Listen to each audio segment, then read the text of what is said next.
하나님께서 집을 세우시고 하나님께서 가정을 지켜주십니다. 돈이나 명예는 이 세상을 살아가는 데 필요한 것들이지만 그것만으로는 가정을 세울 수 없습니다. 가정을 세워주시고 지켜주시는 주체는 하나님입니다. 여러분의 가정이 하나님의 세워주심과 지켜주심의 은총을 입게 되기를 바랍니다. 자, 그렇다면 하나님은 어떻게 우리의 가정을 세워주실까요? 우리가 어떻게 하면 하나님이 우리를 세워주시는 은총을 입게 될까요? 서로 사랑할 때입니다. 가정은 가족들이 서로 사랑할 때 하나님께서 세워주십니다. 교회는 성도들이 서로 사랑할 때 하나님께서 세워주십니다. 사회도 그렇고 국가도 그렇습니다. 그 구성원들이 서로 사랑할 때 하나님께서 세워주십니다. 이 비밀을 모르면 자기들이 아무리 세워보려고 노력하고 심지어 서로 다투어도 세워지지 않습니다. 갈등만 더 커지고 결국은 깨어지고 무너지게 됩니다. 구약 성경에 나오는 야곱의 가정을 예로 들어보겠습니다. 야곱은 아내가 넷입니다. 거기서 배다른 형제들이 나왔습니다. 형제들이 서로 다투고 싸웁니다. 그런데다가 부모는 또 자식들을 편애합니다. 급기야 형이 동생을 노예 상인에게 돈 받고 팔아버리는 사건이 일어납니다. 처음에는 죽이려고 했는데 맏형의 만류로 그러지는 못하고 상인들에게 팔아버린 거죠. 부친의 책망이 두려웠던 형들은 요셉의 옷에 짐승의 피를 발라 야곱에게 보여줍니다. 마치 요셉이 맹수에게 찢겨 죽은 것처럼 말입니다. 이런 가정이 세워질 수 있겠습니까? 그런데 여러분, 나중에 보면 이 가정을 하나님께서 세워주셨습니다. 무너질 가정을 세워주시고 큰 민족 국가로 세워지게 하십니다. 그동안 무슨 일이 있었을까요? 그들이 하나님의 사랑을 깨닫게 되었습니다. 그래서 가족들이 서로 불쌍히 여기고 긍휼히 여기는 마음이 생겼습니다. 먼저 동생을 상인들에게 팔 때 주동자 역할을 했던 유다를 보십시오. 그런데 애굽 총리 앞에서 베냐민 대신에 자기를 벌하라고 말합니다. 22년 전에 요셉을 팔 때와 정반대의 모습이죠. 그때는 동생을 죽이려 했는데 지금은 동생을 위하여 자기 목숨을 내걸고 변호합니다. 그동안 그에게 무슨 일이 있었던 걸까요? 유다는 자기 아들들이 죽고 또 며느리가 행음했다는 소식을 듣고 그 며느리를 벌하려고 했는데 며느리 다말을 통해서 유다 자신의 잘못을 깨닫습니다. 하나님의 은총만이 살 길임을 깨닫습니다. 그들의 아버지 야곱도 많이 변했습니다. 아내들 중에서 라헬을 특별히 사랑하고 그 자식인 요셉을 사랑했는데 라헬도 죽었고 요셉도 죽었습니다. 적어도 자기 생각에는 그랬습니다.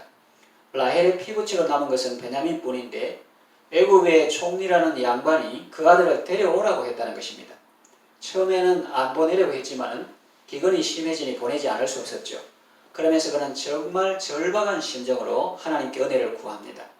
전능하신 하나님께서 지금 볼모로 있는 시므온과 이 베냐민을 무사히 돌아오게 하시기를 원한다고 했습니다. 하나님의 은총이 아니고는 살 수 없는 존재임을 절실히 느꼈을 것입니다. 그리고 요셉을 보십시오. 아버지 집에서 사랑받던 아들이 낯설고 물새는 타국에서 바닥 생활한다고 얼마나 힘들었을까요? 육체적 고통보다 더 심한 것은 마음의 고통입니다. 오해를 받고 억울한 일을 당하고 누명을 쓰고 감옥에 갇혔습니다. 그런 막다른 골목에 이르면 사람들은 극단적인 생각을 하기 쉽습니다. 그러나 요셉은 달랐습니다. 그 이유는 하나님께서 그에게 인자를 더하셨기 때문입니다. 그래서 나중에 보면 요셉은 형제들에게 복수하지 않고 원한도 품지 않으며 오히려 형제들과 그 자녀들까지 돌볼 것을 약속합니다. 콩가루 집안이었고 좀처럼 하나 될 것 같지 않았고 깨어지고 무너질 가정, 심지어는 폐륜적인 가정이 어떻게 믿음의 가문으로 세워질 수 있었을까요? 그것은 사랑 때문입니다. 사람이 스스로 세우려고 하면 시끄러워지고 서로 미워하게 되고 죽이게 됩니다. 가정도 그렇고 교회도 그렇습니다. 유다는 왜 요셉을 죽이려 했을까요? 자기 생각에는 형제 간의 질서를 세우고 집안의 기강을 바로잡으려고 그랬을 것입니다. 유다는 왜 며느리 다말을 끌어내어 불사르라고 했을까요? 자기 생각에는 과부가 수절하지 않고 음행해서 율법을 집행하려고 그랬을 겁니다. 그때는 가정이 깨지는 소리가 요란했습니다. 그러나 지금은 반대입니다. 하나님께서 본드보다 더 강한 접착제로 붙여주시고 하나 되게 하십니다. 사람이 스스로 세워보려고 하면 시끄러워지고 서로 죽이는 상황이 발생하지만 사람들이 서로 불쌍히 여기고 사랑하는 삶을 살면 하나님께서 그 가정을 세워주시는 것입니다. 가정도 그러하고 교회도 그러합니다. 내가 교회를 생각해서 하는 말인데 하면서 다른 사람에게 칼로 찌르듯 함부로 말합니다. 그래서 다른 사람의 마음을 아프게 합니다. 그 영혼을 죽게 만듭니다. 그때가 가장 위험한 때입니다. 유다를 보세요. 며느리 다말의 잘못이 큽니까? 자기 잘못이 큽니까? 자기 입으로 말했지 않습니까? 그는 나보다 옳도다. 교회를 너무 걱정하지 마시고 밤잠 안 올 정도로 교회 걱정하지 마십시오. 대신에 서로 사랑하십시오. 목자를 사랑하시고 목원을 사랑하시고 서로 위해서 기도하시고 인내하면서 기다려 주십시오. 우리가 서로 사랑하고 축복할 때 하나님께서 교회를 건강하게 세워주십니다. 정말 교회를 사랑하시고 정말 교회를 위하신다면 자신이 먼저 건강한 성도가 되도록 힘쓰십시오. 이제 좀 더 깊이 들어가 보겠습니다. 우리가 서로 사랑할 때 하나님께서 우리를 세워주십니다. 그러면 이 사랑의 출처는 어디입니까? 사랑이 이처럼 소중한데 이 사랑은 어디서 나왔느냐는 말씀입니다. 성경은 분명히 말합니다. 요한 1서 4장 10절 사랑은 여기 있으니 우리가 하나님을 사랑한 것이 아니요 하나님이 우리를 사랑하사 우리 죄를 속하기 위하여 화목제물로 그 아들을 보내셨습니다. 11절 사랑하는 자들아 하나님이 이같이 우리를 사랑하셨은즉 우리도 서로 사랑하는 것이 마땅하도다. 요한 1서 4장 19절 우리가 사랑함은 그가 먼저 우리를 사랑하셨습니다.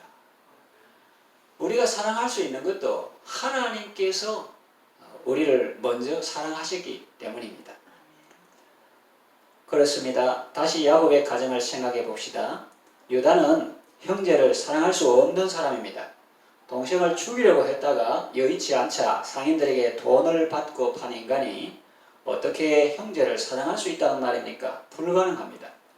그런데 다말 사건을 통해서 그는 변화되었습니다. 수절해야 할 과부 며느리 다말이 임신했다는 소식을 듣고 유다는 깜짝 놀랐습니다. 우리말로 어째 이런 일이? 라고 생각했겠지요. 그러나 끌려 나온 며느리와 그 입에서 나온 말 때문에 그는 더 놀랐습니다. 보소서 이 띠 임자로 말미암아 제가 잉태했습니다. 이 도장과 이 끈이 누구 것입니까? 그러는 거예요. 유다는 그 자리에 얼어붙었습니다. 유다가 아내를 잃고 친구의 권유로 창녀에게 갔는데 그 창녀는 사실 며느리 다말이 시부 유다를 만나기 위해 변장하고 기다렸던 것입니다. 유다의 장남과 차남이 죽어서 이제 막내 아들과 다말이 결혼해야 하는데 유다는 아들이 또 죽을까 봐 결혼을 미루었죠. 그런데 다말은 언약의 후손에 대한 욕심이 있었습니다. 그래서 시부를 만나기 위해서 기다렸던 것이고 그래서 유다는 본의 아니게 며느리 다말과 동침하게 되었던 거죠. 신약 성경 마태복음 1장에 유다는 다말에게서 베레스와 세라를 낳고 라는 구절의 배경이 되는 사건입니다. 며느리가 보소서 히브리어로 힘내 하면서 증표를 내어놓을 때 그것이 개진도 그렇고 가정도 그래요. 하나님 앞에 보소서 하고 솔직하게 다 드러내는 겁니다. 그럼 수치스러움 같지만 거기에 소망의 열쇠가 있는 거예요. 자기도 그렇고 가정도 그렇고 교회도 그렇고 하나님 앞에서 우리의 부족한 모습을 그대로 보소서 하고 내놓을 때 깜짝 놀랄 일이지만은 거기서부터 비로소 생명의 역사가 시작되는 것입니다. 며느리가 보소서 하며 증표를 내어놓을 때 유다는 자신의 죄악을 깨닫게 되었습니다. 자신이 숨기고 싶은 죄악이 드러나자 너무나 수치스러웠습니다. 그러나 한편으로는 시원함도 느꼈을 것입니다. 자신이 깨닫지 못했던 자신의 잘못을 며느리가 보게 해주었고 그로 인해서 유다는 죄에서 벗어날 기회를 얻었기 때문입니다. 자신의 잘못은 숨기고 다른 사람에게는 엄격하게 대했던 사람이 이제는 자신의 잘못을 깨닫고 타인에 대해 관대한 사람으로 변한 것입니다. 요셉의 경우를 생각해 봅시다. 하나님의 사랑이 없었다면 애굽에서 잘 살 수 있었을까요? 하나님께서 인자를 베푸시고 헤세드, 그 인자심을 더해 주시지 않았다면 그가 애굽에서 총리가 될 수 있었을까요?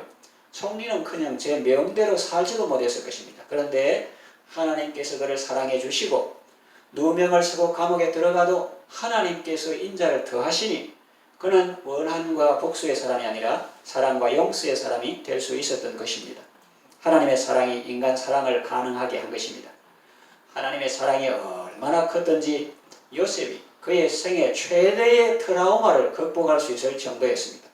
젊은 시절에 형제들에게 집단 구타당하고 깊은 구덩이에 감금되고 죽음의 공포 속에 울부짖다가 상인들에게 팔려 낯선 땅으로 끌려가고 또 거기서 노예 생활한다는 것이 얼마나 큰 충격과 놀람과 공포일까요? 그런데 하나님의 사랑은 너무나 커서 요셉으로 하여금 과거의 모든 상처를 잊어버리게 할 정도였고 거기에 더하여 애굽에서 크게 창성하게 하셨으니 하나님의 사랑은 정말 놀라울 따름입니다.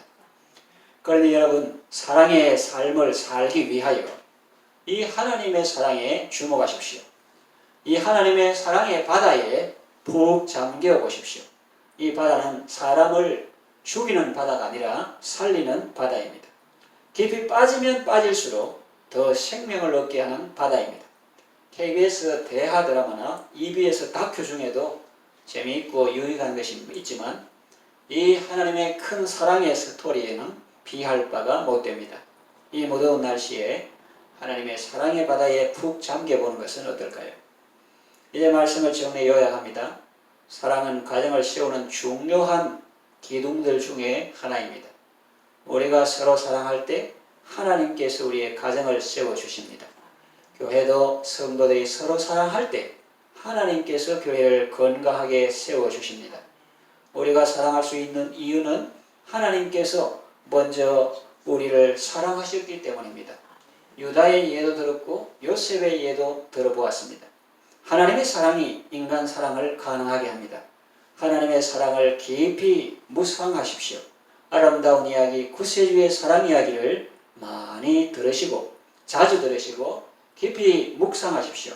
그 사랑으로 자신도 살고 남도 살리고 공동체도 살리는 아름다운 삶을 살아가시기를 바랍니다.